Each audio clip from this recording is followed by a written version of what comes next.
So, Dad, I want to start with an interesting question. Was I an accident, or did you plan to have me? Talking, talking with famous people. I You're know the that one to anything say. after you wasn't an accident. The fact that there wasn't anything after me was on purpose because you got No, I'm lost. just saying that we counted the fingers and toes and said, okay, that's it. Everything else that wasn't, it was deliberate. I don't even remember if Gladys was on our case to have a grandchild or not. You ended up in her care when your mother and I went blithely off into the sunset there. And she never, I don't remember her ever complaining about that. But to answer your particular question, I don't know. You don't know. If your mother remembered, she would know when she quit her birth control. After Europe, she was on birth control during and after.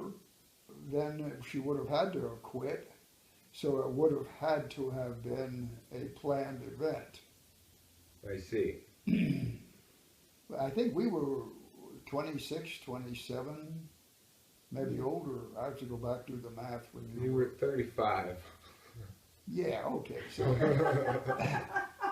I remember doing a lot of dumb stuff, overestimating your ability. You probably don't remember I took your big wheel up to the top of the hill. I don't think it was up Baldwin, but I'm not sure of the top part. And then uh, I came down on something and I had you in your big wheel. But those, you were just trying desperately to keep on without killing yourself. I was just, hey, this was fun. And then up in Mammoth, and you remember this when we gave you the arrow sled, Oh, the flyer. the snowmobile. Yeah, it's these narrow steel rails. Narrow steel rails. We had this flyer. I don't remember it. I can visualize him in this thing. Oh, you're talking about the sled. Okay. All right. Sled. Yeah. And we went up the hill, and boy, you get on the sled and you just head on right down the slope. Except that you headed straight and you turned the little steerer handles and nothing happened. Of course, they're very narrow steel rails. And you damn near ran, maybe going 10, 12 miles an hour at this point, into a tree. But you had the good sense to roll off. But the sled went gaboing. And your mother and I are standing up at the top of the hill and said, oh, look at that down there. It's rolling in the snow. You know, eventually, I obviously left the house. I remember when I was a freshman in college, Grandma died. Um, what was it like dealing with all of that? You had decisions to make about what to do with your house. I remember having a big yard sale over there. Do you remember much about that time period? Very, very distinctly, and I guess you are so unfortunate that your mother can't answer this because it took her a year to clean up the. Gladys hadn't really planned for her death. So we inherited from Gladys, we inherited Lewis, our tax guy. We inherited her lawyer's firm as well. So Right. Yeah. very smooth transition on that. What do you think? How do you think your values have changed over the years, from when you were younger to today? From when I was a kid, Well, I would say well, let's start when I was a kid. How do you think your values have changed from when you were 35 till today? I don't think either of us have changed. I'm equating morals and values, and I'm not saying they're co-equal, but I think we try to do the Ten Commandments thing. Right, but you don't self-identify as a Christian at all. I'm sorry? But you don't self-identify as a Christian at all, right? We weren't then.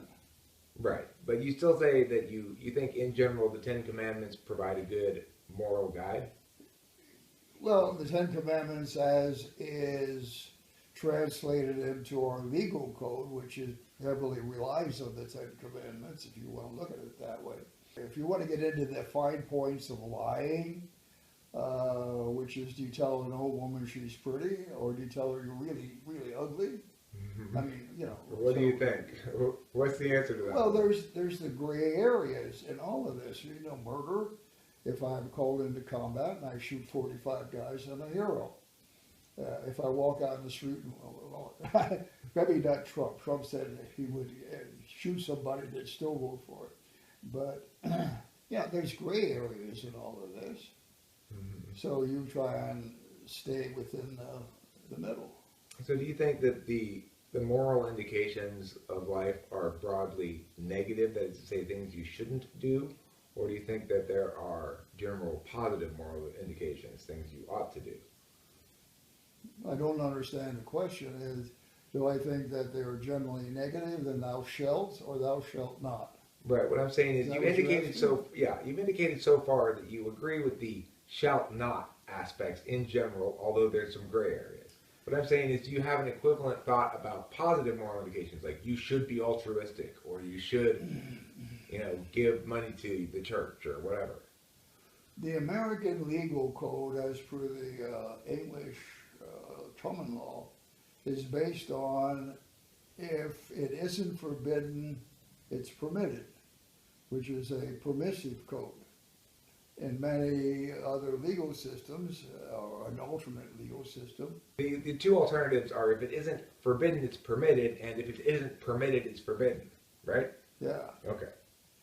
I mean, that generally we are going with the freedom of the individual, that is, et cetera, which I adhere to. I much prefer that to what we used to experience in German, which is "Das ist verboten." Yes, that's good. Yeah, we used to get that. I can't wait. I'll never forget crossing an avenue in Vienna, in the middle of the avenue. This guy followed us, chewing us up for jaywalking. Jaywalking. I mean, there was nobody coming either direction. We just got across the avenue, so I went to get to the other side. It may have been Lonnie. He said, I don't remember who it was. He said, but he used to go in Germany. When he was in Germany, he said that they would go to this bar. He said the Germans, when they came in, it was a local bar, came in, they would all get the same seat. So it was like, They knew what they were eating. yeah, but it wasn't formal. Uh-huh. But that he used to go in and sit in one of the seats before the guys got there, just to see what they would do. And I do the same thing. When I go down to the gym, I have my locker. Now, if that's occupied, then there must be 40 or 50 lockers in the place. I have my alternate locker. And I've never run into a situation where both have been occupied when I've been there. I don't know what I do then. You just have to find a third locker. I would find something. Yes, heaven forbid. Yeah. If you were going to be in a position to govern, though, and you had to make decisions about policy decisions, how strictly would you adhere to a rights-based consideration? Like, would you say, if it violates rights, we can't do it? Or would you take a more practical calculus than that? As the Supreme Court argued, there was no absolute right. Ben Webster's Fire in the Crowded Theater. It is, you are not permitted that kind of speech. F-U-C-T. Yeah. Friends you can't For the trust. Supreme Court right now. In terms of a trademark, because he was denied the trademark in terms of, well, you know the story, I got it. I don't. Well, but you know the brand. No, I just guessed what it was. Guess what it was. Okay. He was denied a trademark on the basis of the regulation, which was like a 1980-something regulation, It can't be offensive and scandalous. The word scandalous is in there. So, but the Supreme Court in oral arguments was not ever to say the word F-U-C-T.